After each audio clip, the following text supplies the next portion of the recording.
welcome back everyone. This is Mannery. Welcome to my channel, also named Mannery. So if you were here with us last Thursday, then you know we're into chapter 4, which is Mountain Rock, Ancient Temple Forest of Hanging Corpses. And so we got to the part where they went into the temple in Damping Town was clearly causing trouble and is stirring up some nonsense and, wants to have his way. And there's now a third or fourth party involved. There's a boy who's all bandaged up. You can't see his face. That's in the mix now, so we're just all up in it. So it's going to be very interesting to find out what else is happening. So, we're just going to get onto it, and we're just going to keep going. So we're going to do chapter 4, part 2. Zillan thought, finally, we can get down to business. He gazed at the boy on the ground for a moment, then asked, were you the one who threw the rock in the window earlier? His voice was gentle. The bandaged boy, who was trembling uncontrollably, peeked at him again and nodded. Yao Ying exclaimed, he doesn't want to harm anyone. He just wanted to help me when it looked like Yao Pingtao was going to hit me. Dylan asked the boy again, do you know what's with all those corpses hanging in the forest? Yao Ying answered, I don't know what's going on, but he definitely is not the one who hung them up. The bandaged boy trembled nonstop, but all he did was shake his head repeatedly. Nan Fang, who had been staring at him, suddenly asked, "Who the green ghost he wrong to you?" Zillan gave a slight start on hearing this name. The bandaged boy, however, just looked blank. He showed no reaction when the name was uttered. He was too scared to reply to Nan Fang. He's too scared to talk, Yao Ying explained. All this while, she had been trying her best to protect the strange boy. Zillan implored gently, Miss Yao Ying, what exactly is the matter with this child? Tell me everything you know. Yao Ying seemed to summon up a little courage at the sight of Zillan. Firelight shone brightly on her face, but she was no longer avoiding him. Wringing her hands, she said, he really didn't do anything bad. His child simply lives on Mao Yuyan. Sometimes when he's too hungry, he'll run down the mountain to steal some food. There was once when he happened to steal food from my house. I saw he couldn't really talk, and there were injuries on his face, so I found some cloth for him to bandage himself with. I'd also give him food sometimes. Zillan had initially thought them to be a couple, but now that he learned of all this, Yao Ying's reciprocal protectiveness was more like that of an older sister, or even an elder taking care of him. She added, later, there were many who thought he was the ghost groom. I couldn't convince them.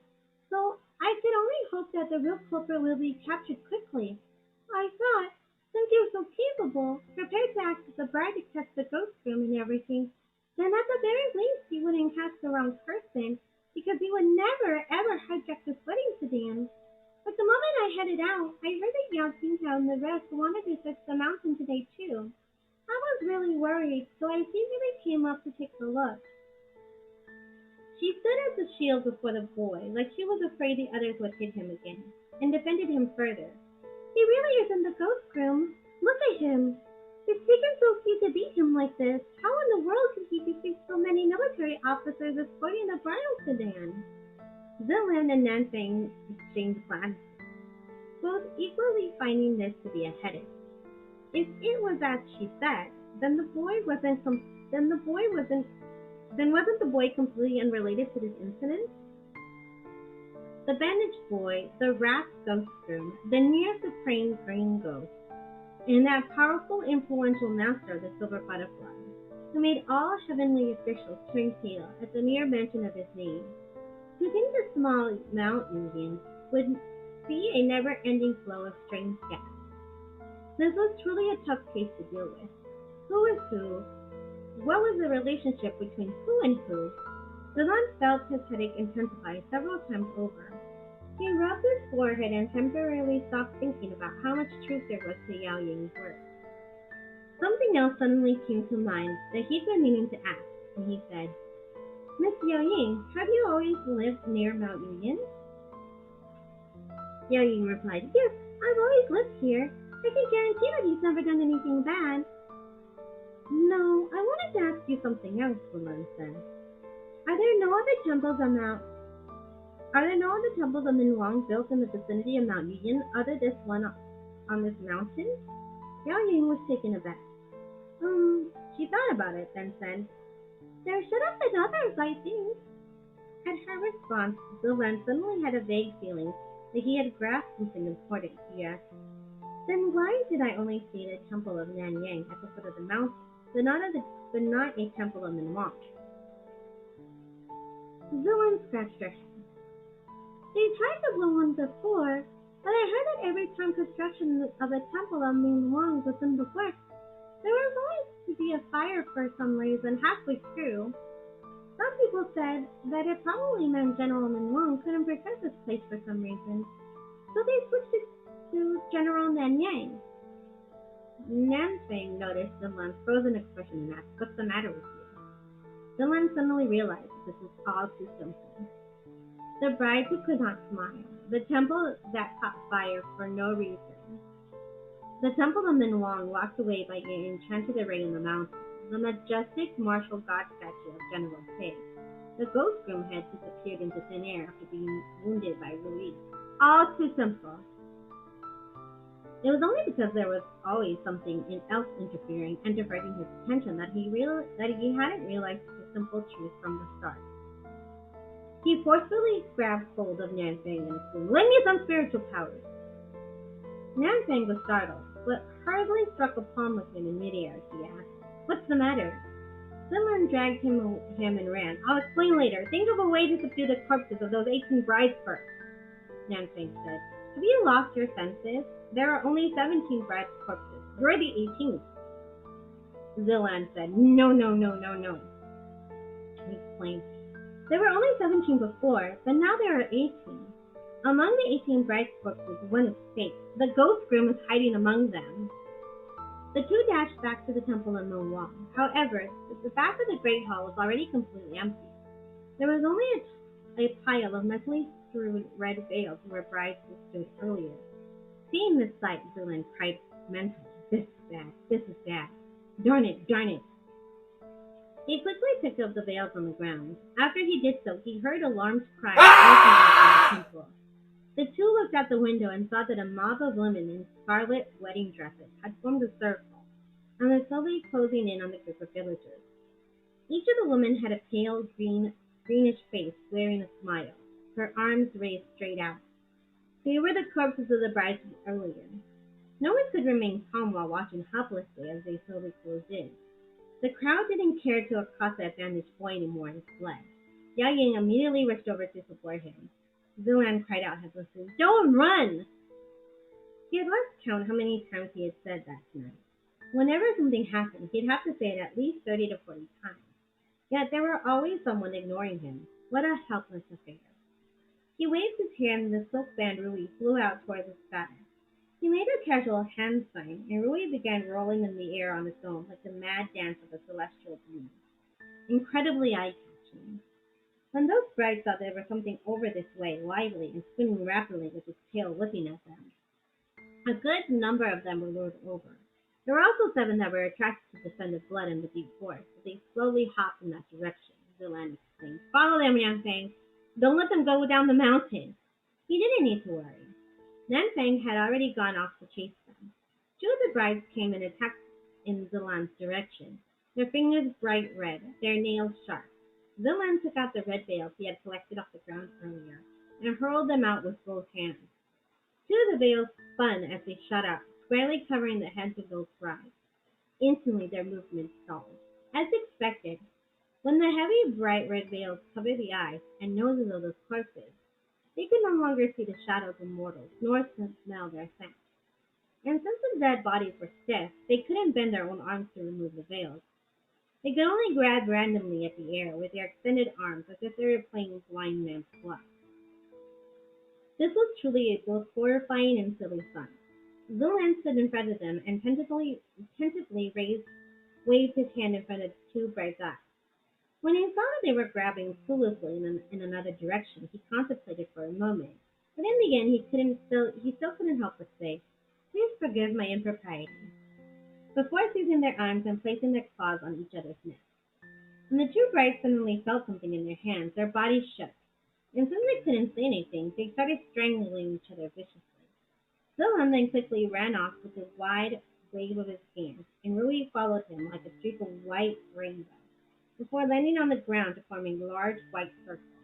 The land called after the people who were fleeing in all directions, "Everyone, get in the circle!" The group hesitated as they ran, but Yao Ying immediately helped the bandaged boy over to stand inside. After some thought, she ran out again and dragged out Pink House, who was passed out on the ground, into the circle as well. Right then, one of the brides hopped the edge of the white circle, and their claws shot out to grasp for them. Yet it was as if there was a transparent wall that forcefully divided the space. Yao Ying noticed the bride couldn't hop in no matter how she tried, and quickly shouted, "Everyone, come in quick! They can't enter the circle!" When the men saw this, they hurried back like a swarm of bees.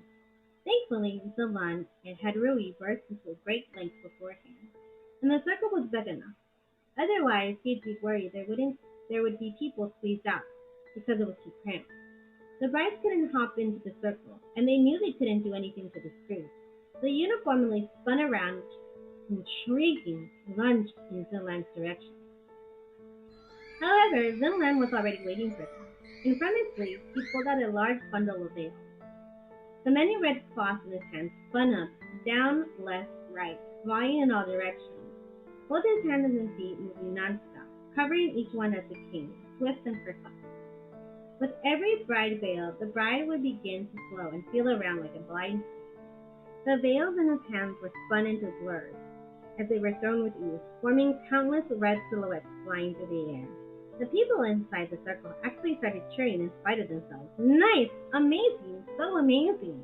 You trained for this, right?" The man heard them. He blurted out of habit, "Thank you, thank you. Please support my act with money if you have the means, or applause if you have it." He noticed something wrong after the words left his lips.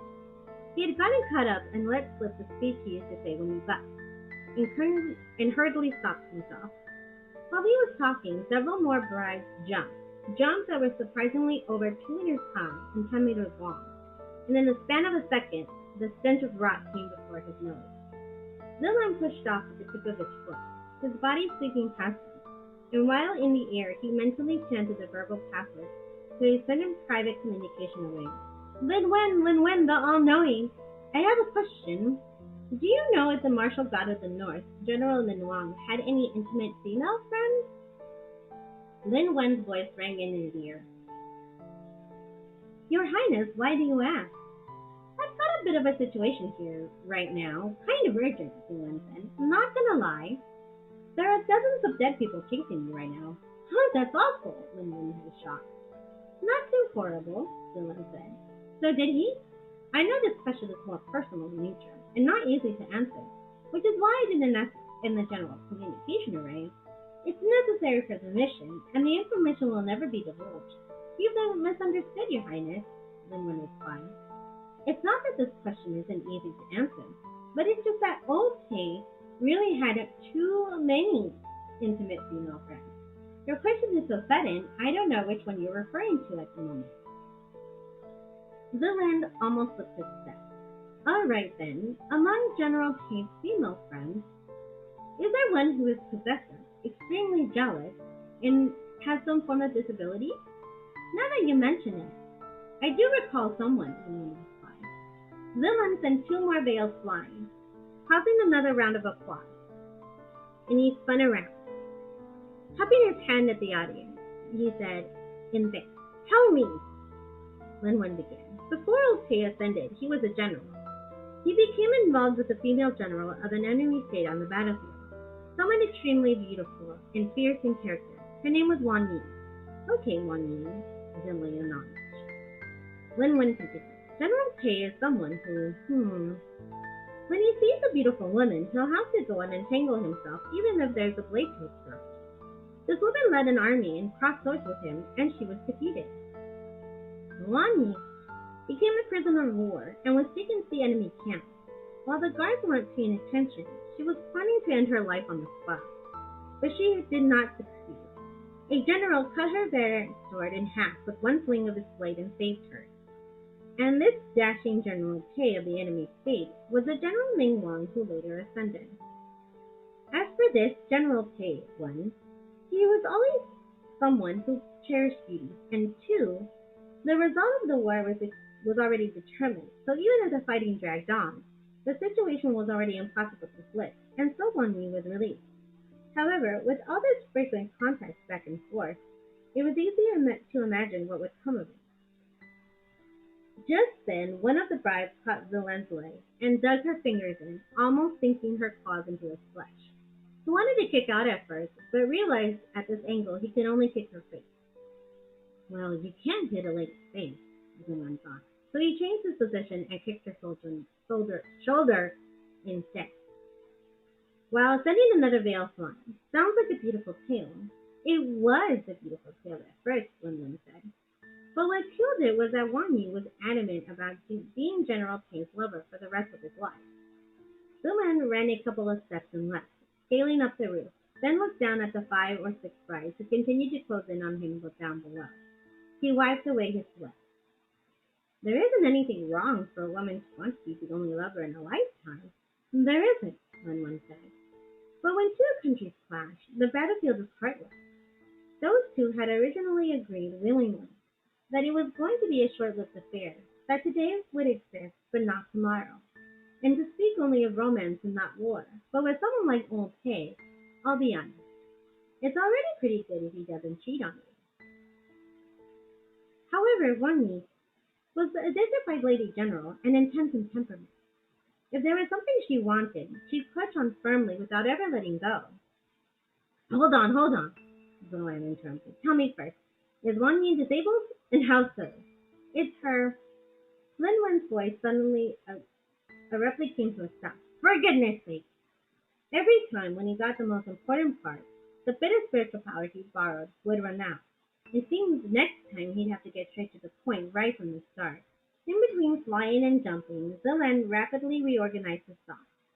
If the bandaged boy wasn't the ghost groom, and this group of villagers had also confirmed that the ghost groom wasn't among them, then the only place left to hide was among the 17 brides. When Zilan snuck into the fold, the ghost groom couldn't immediately tell that the numbers were wrong. On the flip side, when the ghost groom mixed in with the brides, Zilan also couldn't tell that there was an extra corpse at a single glance. Now that he thought about it closely, after the silk band Ruby had entered the ghost room, he only saw a ball of black mist spilling from the forest. But he couldn't say for sure that the black ball of mist contained a person. What probably actually happened was that when he rushed out the temple entrance to the chase, the ghost groom remained in the temple full of black mist, brushing past him and returning to the back of the hall, hiding itself like a leaf among the trees, and mixing in with the corpses of the bride. Then the ghost groom wasn't a groom, but a bride, a woman dressed in a wedding dress. Since it was a woman, many things can now be explained. For example, why there was no temple of Min Wang on or around Mount Huyin. It wasn't that the locals didn't want to build the temple, it was because they couldn't. Yao Ying had said, I heard that every time construction of the temple of Min Wang was in the works, there was always be a fire for some reason halfway through. They didn't sound like a coincidence at all. It could be nothing but arson. Why set fires to burn temples? Under normal circumstances, it would happen because of hatred. So then why would there be a temple of Min Wang on Mount Yuyan that was locked with an enchantment to keep out visitors? Yet the maintenance and the craftwork of the divine statue within the temple were so exquisite. Why was the ghost bride all decked out in a wedding dress herself, but couldn't bear to see other brides in wedding dresses smile when passing through Mount Yuyan? When every thought was connected, Zilan couldn't think of any answer besides jealousy and possessiveness, and that odd sound, like a cloth-covered bronze dragging something heavy. If it was truly the sound of footsteps, then Zilan could only think of one possibility. Every bride that was chasing him had been veiled. Zilan Finally landed back on the ground, let out a sigh, steadied himself, and then straightened up the count. 10. Seven brides had hopped into the forest, and Nan Bang had gone to chase them. He veiled 10 brides, and they were all here. That meant there was one more who hadn't shown her face. Right then, he heard that familiar sound of thump, thump, thump, coming from behind him. Zilan turned around, and an extremely short, small form entered his field of vision. He drew in a small breath and thought, I knew it. This short, small woman before his eyes was dressed in red wedding clothes, but there was no air of joy, only sorrow. The reason she was short wasn't because that was her natural stature, but because she was kneeling on the ground. The bones of both her legs were broken, but the legs remained, and she had been using her knees to walk all this time. The odd thump thump sound he heard was the sound of her dragging her 2 broken legs to hop across the ground. That female ghost bore a handsome oval face, her brows high and arching. She was truly exceedingly beautiful. No wonder the men had spoken of her so much before. While her beauty was initially laced with 3 parts heroism, it was now storming with resentment, as if she had been trapped in a small confined space for years, far from the light of the sun. She was kneeling on the ground, and the bridal robe was tattered and frayed below the knees. Zilan and the ghost stared at each other uneasily for a while before he spoke up. One knee? It seemed it had been many years since anyone called her by that name. It was a long time before the resentment on her face quietly faded some, and a flash of light shone in her eyes. Was it he who sent you to find me? She asked. Zilan supposed that the he naturally referred to General K. Wang Yi then pressed on. What about the man himself? Why won't he come see me? That passionate expression and hopeful tone while she spoke made Zilan feel that he'd best not to say he didn't. Seeing that he hesitated to respond, Wang Yi slumped to the ground. Her back leaned against the handsome, tall martial guard statue. Her bright red bridal robe spread about her on the ground like a giant flower of blood. Her hair was disheveled, and her face filled with agonizing torment, as if she was suffering from extreme misery. Why won't he come see me? Zilan couldn't answer this question either, so he could only remain silent. Wang Yi raised her head, gazed upon the divine statue, and moaned sorrowfully. Hey dear, oh hey dear, I betrayed my kingdom for you, abandoned my everything, and become like this. Why won't you come see me anymore? She pulled at her own hair, demanding, could your heart be made of iron? Zilan didn't react to any of that. But when he heard her, he finally pondered. One Yi said that she betrayed her kingdom for General K. Could that mean that this General K she spoke of cajoled her into divulging enemy secrets while the two were in the heat of their passion, causing Wang Yi's kingdom to fall into disadvantage on the battlefield? She also said that it was because of General K that she'd become like this, and by this, she naturally met this tragic broken leg form. Wang Yi was a female general upon the battlefield. There was no way she would be disabled, so those legs of hers could only have been broken later. Could that have something to do with General K too? Was it General K deserting what he started that led to such a deep and severe resentment? Alright, so now we know who's causing all the real problems in our universe. It's a former female general who had an affair, and apparently it ended very badly for her. I don't know what, all we know is that it was in the battlefield, and, they made a promise not to kind of, go any further. And apparently General K seems like a real ladies man, so, I don't know why she expected that he would be loyal to her in particular, but, it happens. you do a lot of dumb things when you're in love, so I can't fully blame her. But she had a lot of different options or choices. Maybe I don't know. We'll get to part three in the other video on Thursday, next Thursday. But anyway, I hope you enjoyed this part. I hope you enjoyed part two.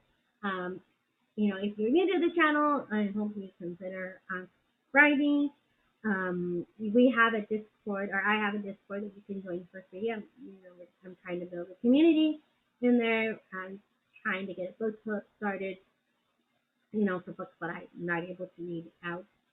Um, and if you like my content, if you feel that you can buy me a coffee. You can, if you're looking to buy Heaven's official blessing for yourself, there will be a link to my Amazon link down below. You don't have to do anything else. You can just use the link and buy the book, and that helps me a lot. Also, dun, dun, dun, dun, I have you can now order um, Heaven's Official Blessing Volume 2. It is now available on Amazon, so you can go ahead and get a copy of that for yourself as well. Um, the link will also be down in the description box. Yeah, if you want to buy me a coffee, if you like what I do, you can follow me on my various social platforms. You can also buy merch at my Redbubble shop. The link will be down below too. It would really help me out for the channel to get some new lights and get some better equipment that would honestly benefit you. To enjoy my content more.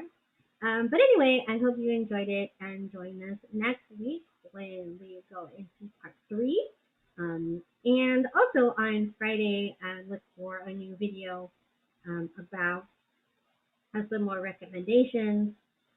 This time, I'm just planning to do some historical fiction recommendations. So if you like that, or if are very curious about the genre, you could go ahead and check that out on Friday as well. But thank you all for watching.